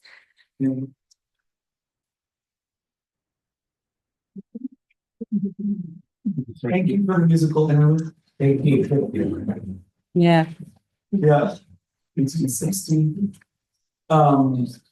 Is there anything else? So a stucco specialist, a mason, a carpenter. Any other trade you'd like to, plumbing? Plumbing, sure, we're gonna need plumbing, electric. We're gonna need all. The board and you. So we'll list out, so we'll put a request for proposal for architect, mason, carpenter, plumbing, and electrician. Yes. And we'll still keep it the same. Interested parties should schedule an appointment and follow up with proposals and bids. So that we'll do a walkthrough with said individual and then we'll look for the bidding process to take place. Do I have a motion to accept this RFP and publish? Motion for discussion.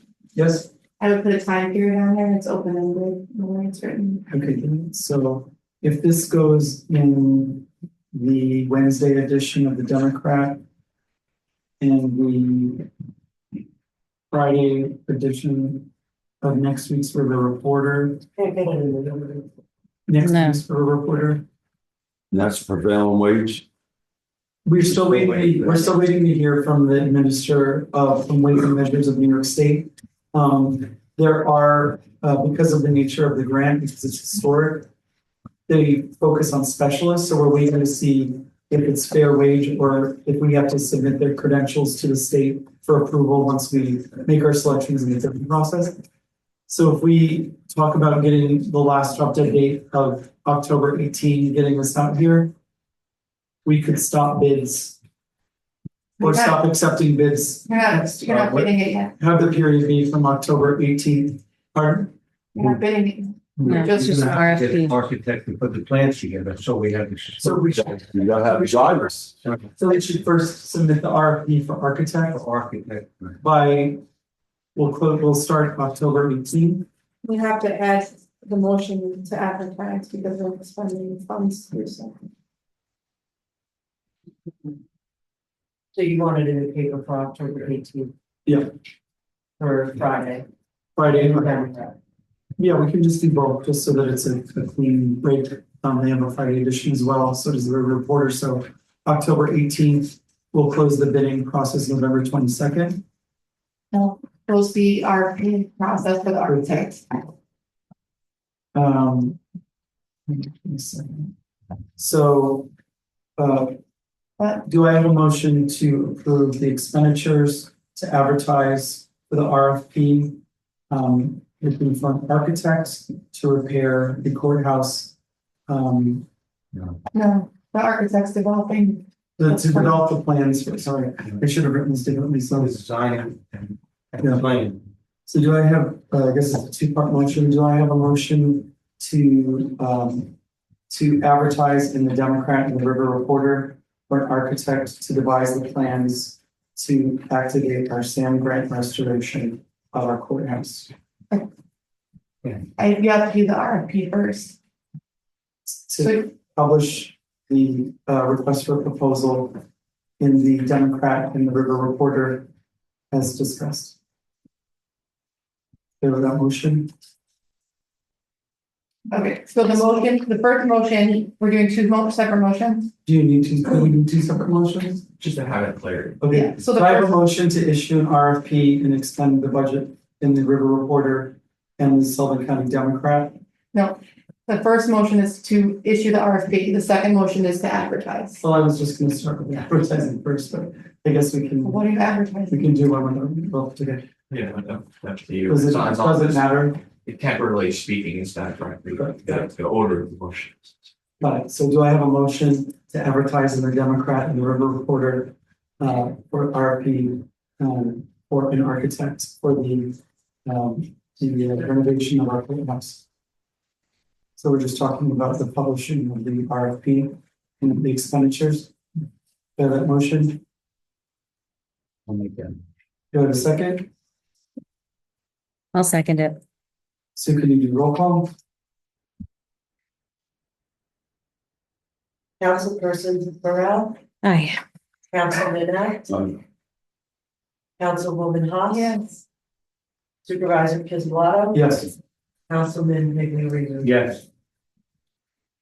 Do I have a motion to issue an RFP for an architect to devise plans for our courthouse renovation? I'll make that motion. Do I have a second? Second, Sue, can you do roll call, please? Councilperson Burrell. Aye. Councilman Net. yeah, Councilwoman Haas. Yeah. Supervisor Pizzolatto. Yes. Councilman Migliorino. Yes. Okay, moving on, so moved, thank you. Moving on to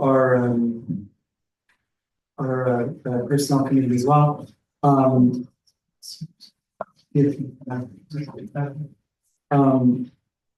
We're actually going to have one more RFP to issue.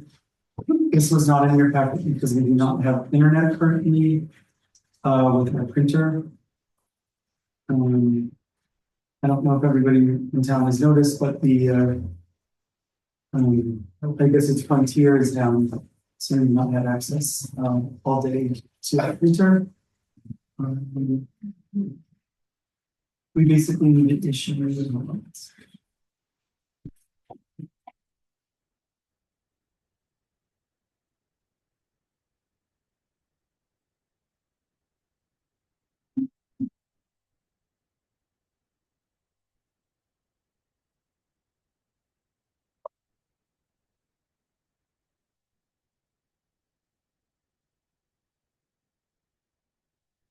So our request for proposal reads as such. Town of Highland received a $10,000 grant for a split heat AC pumps for our town hall. We are seeking a plumber, electrician, or other qualified installer to install said pumps. Interested parties should schedule an appointment and follow up with proposals and bids to supervisor at or call 845, etc. Do I have a motion to spend money to put the RFP in the Democrat and the River Reporter in the same schedule that we're issuing the RFP for the architects? So this is just for the expenditures to advertise the RFP for our grant for the heat pumps. I'll make that motion. Do you have a second? I'll second it. All in favor? Aye. Aye. All opposed? Any abstentions? So moved. So the second is I have a motion to extend the RFP seeking a plumber, electrician, or other qualified installer to install heat pumps. The town hall to activate our NYSERDA grant for heat pumps. Do I have a motion? I'll make that motion. Do I have a second? I'll second it. All in favor? Aye. All opposed? The abstentions? So moved. Our last issue for the personnel committee, I want to thank Steve Bott for his long service to the Highland Planning Board. He has chosen to step away. We want to thank him for his time. We want to follow the natural progression of the board. So our first alternate up is Dave Piekowitz, who's named as an alternate in February. So Dave will be moved up to a planning board member with your motion. So do I have a motion to accept the resignation of Steve Bott and to advance Dave Piekowitz to a regular planning board member?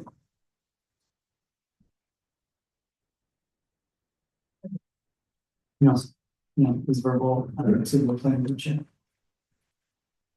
I'll make that motion. Do I have a second? I'll second. All in favor? Aye. All opposed? Any abstentions? So moved. I want to let the public know we are now looking for an alternate for our planning board. So any interested parties, please send myself or Sue an email. So you can email townclerk@townofhighlandny.com or you can email supervisor@townofhighlandny.com. We're really looking to diversify and reflect the town's population. So if anybody's interested, please submit a letter of interest. No need for anything too extensive. We just want to find out what your interest is, and then we'll schedule, an interview with the personnel committee. Is anybody here from the 9/11 Heroes Park Committee? Andy? Okay, no business there. And with that, let's go over our first abstract. I have a proposed resolution. Pardon? I have a proposed resolution. I thought it might come up under emergency management, so I'm going to just review it. So this is a proposed resolution recognizing the honoring of the UN Fire Department firefighters Keith Blount, Joseph Haas, and Jeffrey Haas at the Sullivan County Volunteer Firefighters Association Firefighters of the Year as the Volunteer Firefighters of the Year. Whereas the 3 firefighters were nominated by the UN Fire Department as Firefighters of the Year for their bravery and valiant efforts at a fatal mutual aid fire in the town of Tustin, Narrowsburg Fire Department District. And whereas these men risked their own health and safety in the service of others through this fire and in their capacity as volunteer firefighters, now therefore be it resolved that the town board of the town of Highland does hereby recognize the award and contributions of Keith Blount, Joseph Haas, and Jeffrey Haas. Make that motion.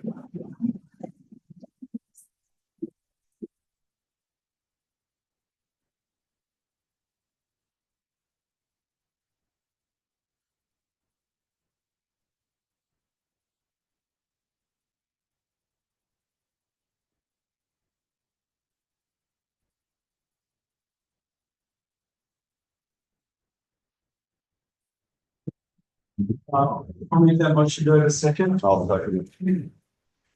All in favor? Aye. Aye. All opposed? Any abstentions? Congratulations and thank you for your service again. All right, so our first abstracts, the resolution, sorry, here you go. Are we doing public comments or? I think You have a Yeah, I think please. it's, yeah. I couldn't put them on here, this was sent to me in PDF, so I wasn't able to do it, so I put them on the back. Okay. That's why we're doing the abstracts first. Yeah, we're doing that too.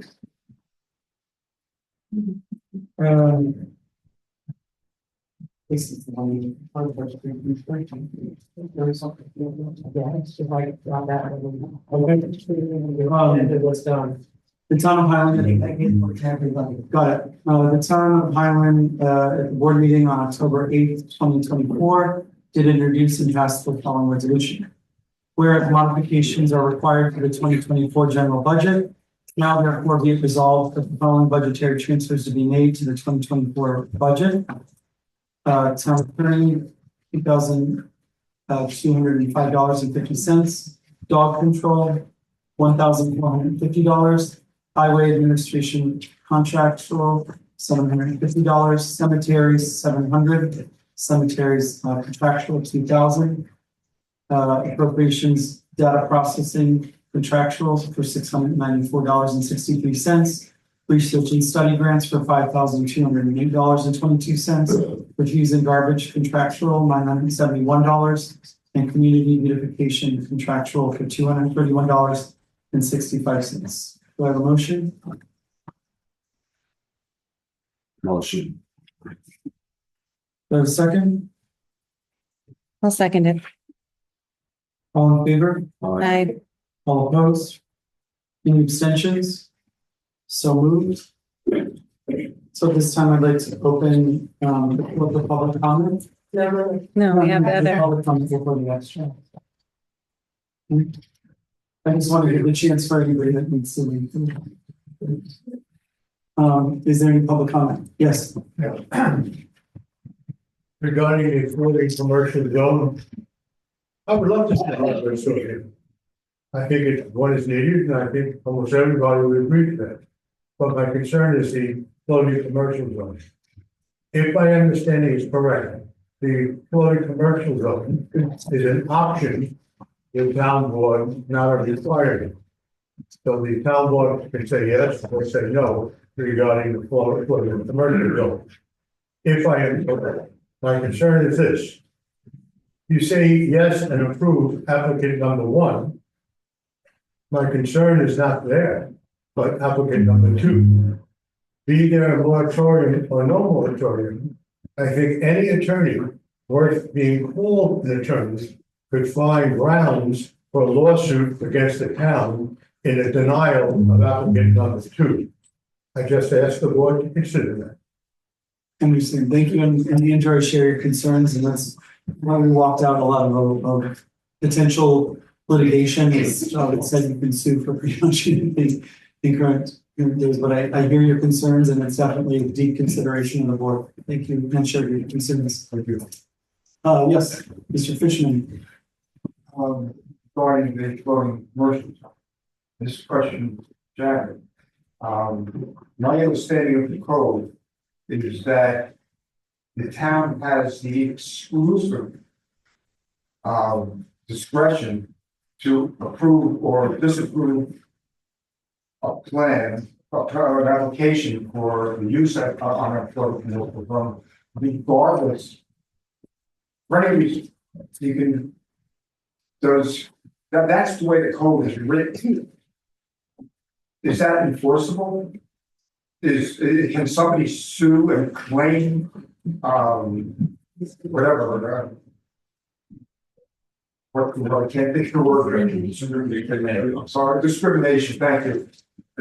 With the code, the way it's written, it seems to me that you guys have exclusive discretion as to what can come into this town. And approving one use doesn't set any kind of precedent at all. So is that really what the case is, Jack? That question you want to answer. So yeah, so the town code does give the town board broad discretion in approving these. It has the exclusive jurisdiction to approve it. That said, approval of the rezoning doesn't mean the project moves forward. It just means it moves forward to the planning board if necessary. And remember, there's also for the rezoning portion, there is a referral to the planning board. If the planning board comes back and then, disapproves or says they don't recommend it, then this board has to pass the rezoning component of it by a 4 to 5 vote.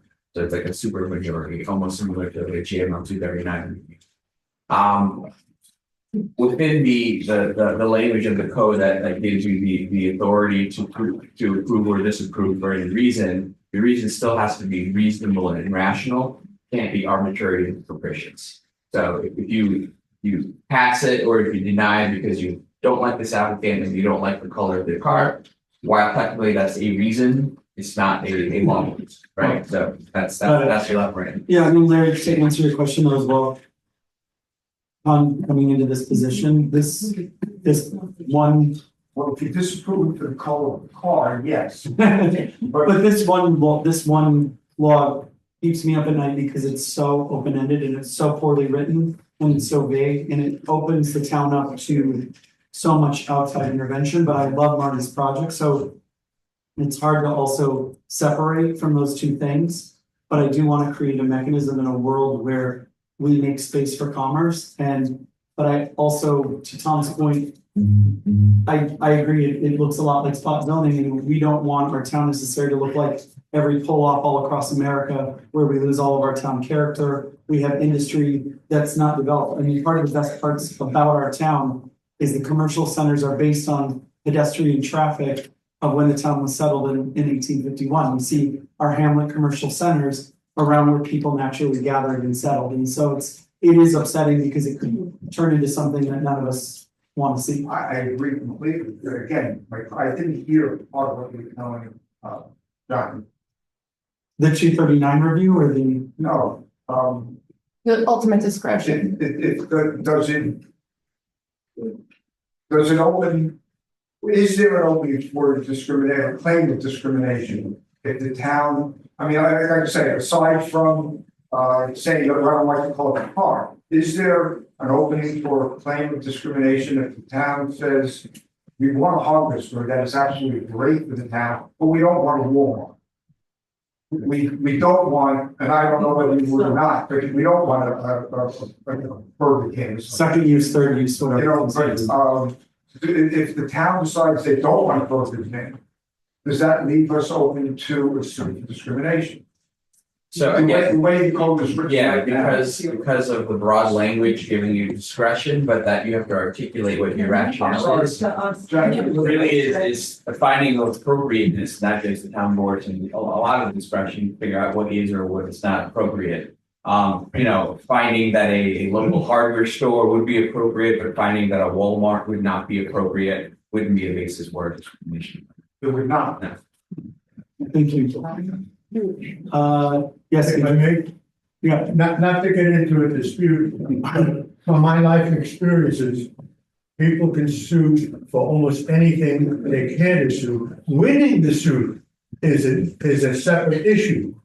Creating the suit, I believe, is very easy. yeah, in observation. Yes, Phil? Good evening. My name is Phil Dearman. I'm a Eldred resident and the current chief of the Newland Volunteer Fire Department. Yesterday, we learned that our department's budget for the 2025 fiscal year was $120,000 as proposed by the town. This figure is approximately $51,000 less than Newland's requested budget of approximately $171,000. This was a draconian move that endangers our community and puts lives at risk. Protecting our town and our families is not a discretionary expense. As we all know, the cost of living is skyrocketing. The price of fuel is higher. Our insurance premiums have increased. The price of our protective gear is higher. The cost of new fire trucks have become astronomically higher. A new Class A pumper, similar to the 3 that we currently are operating, Learning Challenge, is now close to $900,000. Removing $50,000 from our budget would make it impossible to ever save enough money to purchase even a used piece of apparatus. Additionally, it now costs $10,000 to fully outfit and gear firefighting bumper gear and aircraft. Are we to just stop providing our volunteers with protective gear? I understand this was the initial tentative budget, still in discussion. However, the significant shortfall that was proposed in your original 2025 tentative budget number 1 is a slap in the face for the men and women who selflessly volunteer time to protect us now. The Newland Fire Department has 16 trained and certified interior attack firefighters. For a small rural department, this is truly an exceptional feat. We are a 100% volunteer organization that responds to over 120 emergency calls every year, the vast majority of them occurring within this beautiful town. In closing, I want to add that the fire tax rate for the people who reside in Newland's Fire District pay the lowest fire tax rates in the entire county, and it's not even close. It's ludicrous to me to take this exceptional, affordable department and treat it like it should be thrown in the gutter. Thank you. Thank you.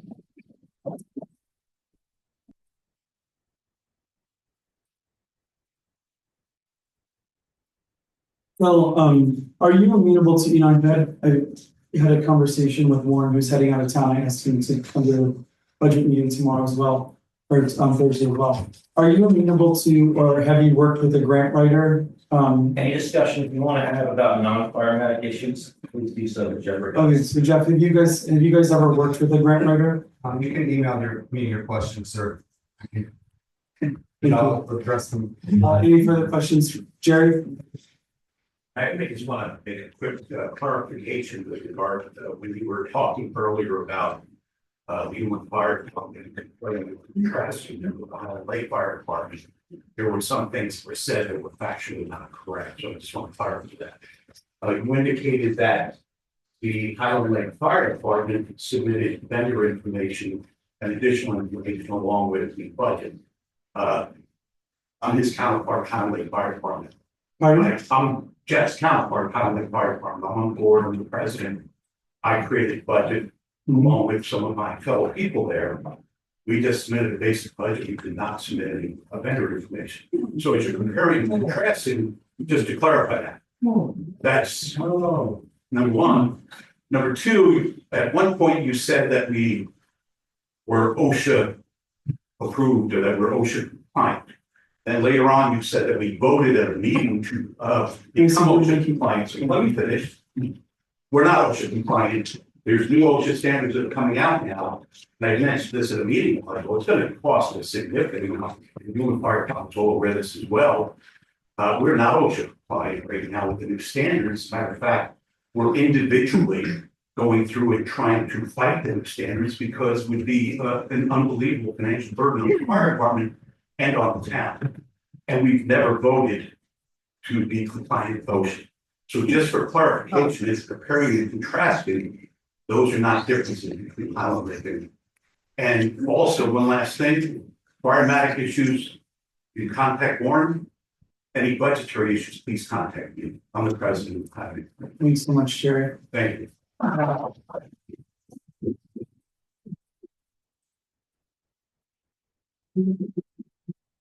Yes. I might have a suggestion as far as my register goes. Could they possibly take a building that's already in a commercial zone as maybe it used to be the old ball many years ago when I was a kid, it's right next to Crossroads. Maybe that building be available or the building. I have to tell you. Fire department that's a battery build. Let's still fire. Interesting, but how, no, but I have to tell, yeah, I want to tell you, I want to answer you that. Wait, let her finish. Yes, so I want to answer that in real time. I've been talking to Marty since I took office in January, and I've helped him just as a community member to look for spaces that have opened up. Anybody who's purchased a large amount of property in the commercial center, I've hooked him up with. I've also put him together with somebody who wanted to start an agway and bring the agway to the Berryville General space. The Calhoun group was going to come on board and we approached Marty in that sense. We've tried to vet several different properties. He's vetted this property next door. He's vetted the Shrewd Fox property. So I do know that he's done a very exhaustive search in trying to find existing commercial spaces.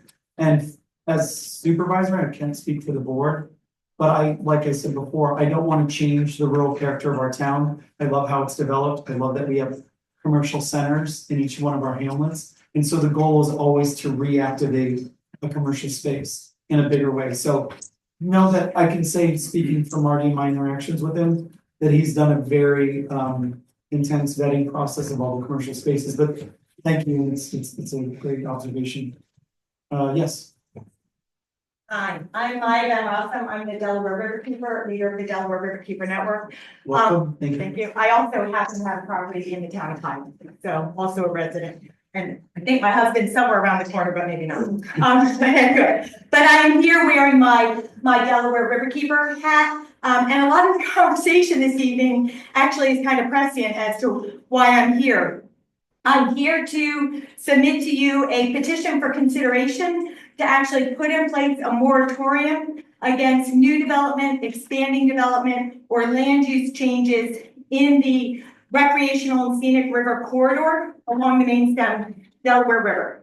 The reason we offer in our petition 13 reasons to support this, many and more I'm sure will be forthcoming from Delaware River Keeper Network and other members of the community. But the long and the short of it is the comprehensive plan update that you are undertaking is really important, as are the ordinance updates that are going to have to take place in order to sort of actualize the new comprehensive plan, the vision of the town of Highland.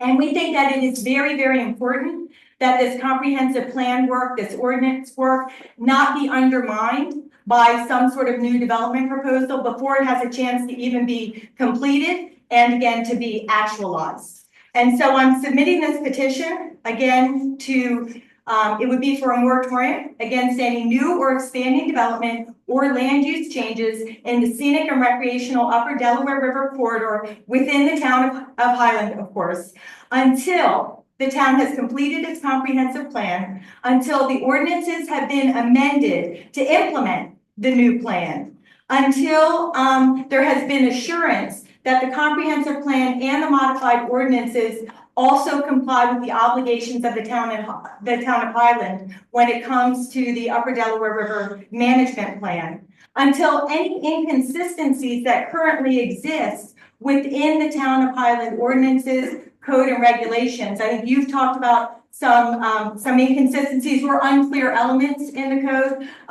As a result of some applications that have come forth within the last couple of years that would actually impact the river corridor. There have been other inconsistencies or lack of clarity that has created some real concerns for what may or may not be allowed to happen in the river corridor, or how it's able to be manipulated and mischaracterized by potential or existing applicants. And also, until the town of Highland has actually taken the opportunity to consider its new constitutional obligations pursuant to Article 1, Section 19 of the New York State Constitution, which recognizes the right of each person in the state of New York to clean water and air and a healthful environment, and creates a duty on all government officials, including at the town level, to ensure that that constitutional right of the people is being fully protected as the government takes action. So I brought several copies of the petition. I can certainly submit it electronically,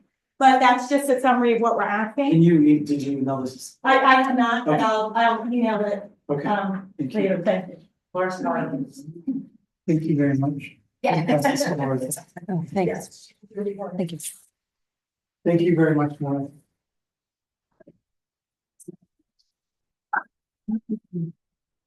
If anybody else would like copies of the petition, I brought it. Are there any further public comments? Yes, Chair. I would like to know where on 55 they're talking about putting this garbage. So to my understanding, it is about a mile or 3/4 of a mile past the Elder Preserve. It's an area now that's like, basically, I think it's more than 100 acres of like forested land. A mile and a half, or sorry, approximately a mile north of the Elder Preserve. So I don't know if that's for you guys. No. Yeah. Not my neighborhood. Got it. Is there any more public comment? I have some. Yes. I know everybody wants to sweep this under the rug, but talking about, violations and taking people to court for violations, what do you do for a business such as your own that has never submitted a site plan to operate your business, the Oasis?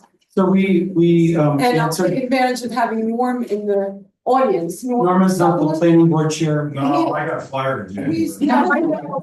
You didn't get- No. The Oasis to come before the board, A long period of time. couple years? Caroline, we actually put put this issue to bed at the last meeting, so I'm sorry you weren't able to attend. But we gave the full legal process, we gave all the determinations from the state and the local. So you court. submitted everything to the planning Caroline, board? or I'm sorry, Caroline, slip of the tongue. I'm not gonna further answer this. If you want, you can go review the tape. You can go review the tape, but I'm not gonna have. But this I've been to the scrutinized. planning board Thank you meetings. very I much don't for- know that you've been before. There's tapes of the meetings if you'd like to get some clarity. So you were approved Thank by. you very much, Caroline. Was there any further public comment? Yes. I'd like to thank the town for this recognition season. It's very humbling and much appreciated. I did what I did for you, all of you in this room, and I just wanted to thank you. And Mr. Supervisor, I have two questions for you. Yes. Number one, for Thursday, will our budget be restored to the 171,000? We will work towards clarity to achieve. Is that a yes or no?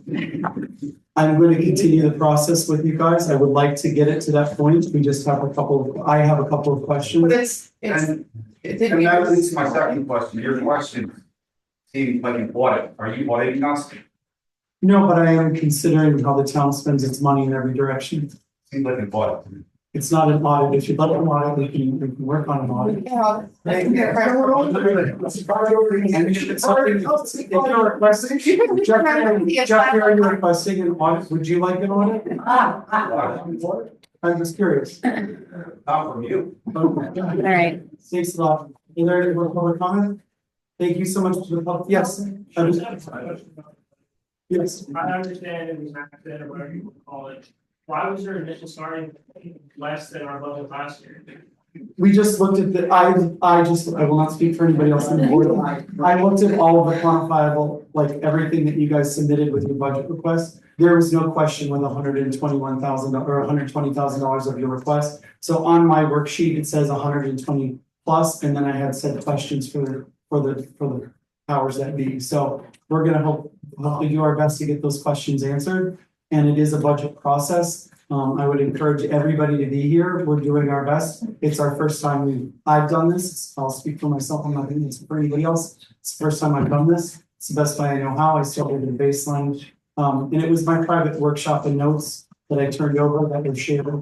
And it was, again, just a baseline, and it was recorded incorrectly. I'm not gonna place blame. I'm not gonna continue to scrutinize it. We're gonna work towards getting everybody what they need to keep them safe. Yes, James.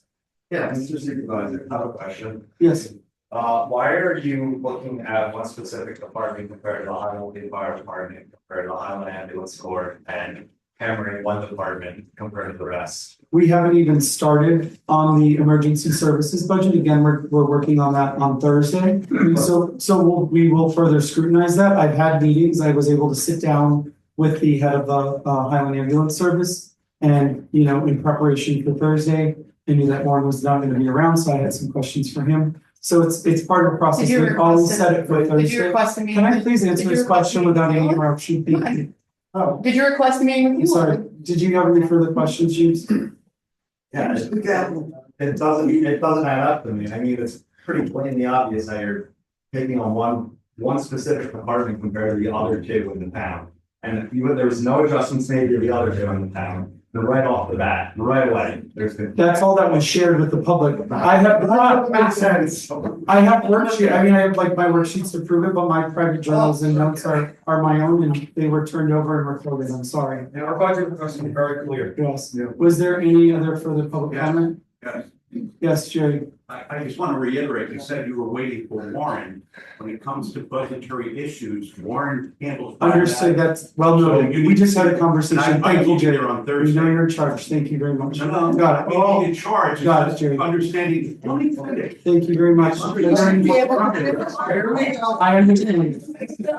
Fire department, and realize that the chief is not the person who's in charge of the budget. Thank you so much. As you and chief indicated, he referred over to the president. Understood. Thank you. Well noted. So future comments about the budget come to me. Thank you very much, Jerry. I Are will there be any there, future sir. public comments? Thank you very much. Have a great evening, everybody. There is. You have to pay, John, you have to pay the abstracts. No. We didn't do any of the abstracts.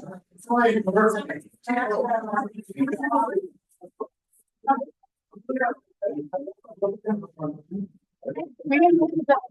It's good to know it's-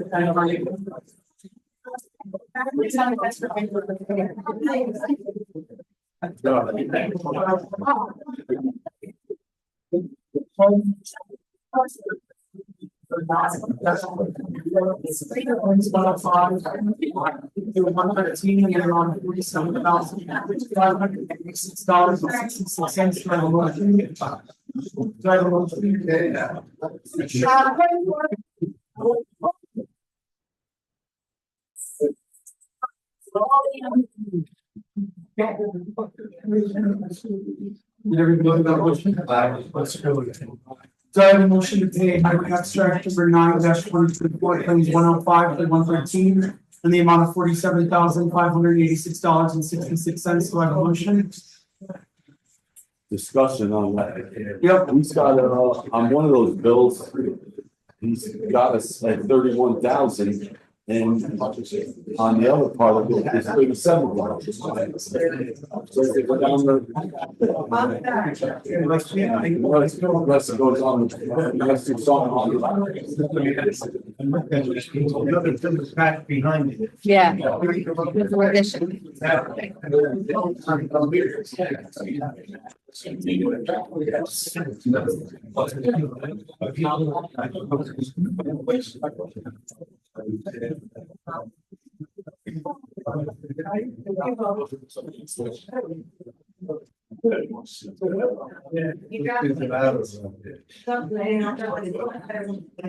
It's the last bill.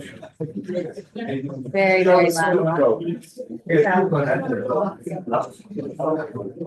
Yeah, there's one there. 31,000. 31,000. At the end. What's for it?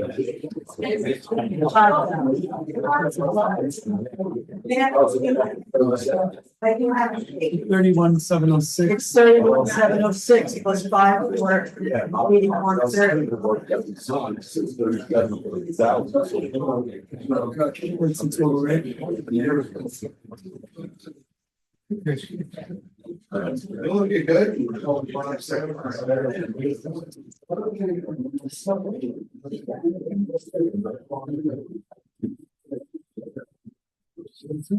Yeah. It was added to the abstract, it wasn't added on to the front of the voucher. Yes. We literally got this at the last minute. Pardon? I'm sorry, members of the public, can you either be quiet and take your seats again? We're trying to pay our bills, so if you're not interested in listening to our abstracts, either exit the building or take a seat, please, thank you. That's a true nonsense. Please, again, that applies to everybody, if you could either please take a seat and be quiet, or in the room, we'd appreciate it. Thank you very much.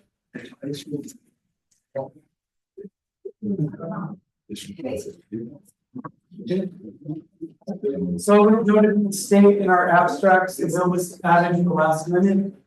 Sue, can you please give us the new total for the highway abstracts with the additions?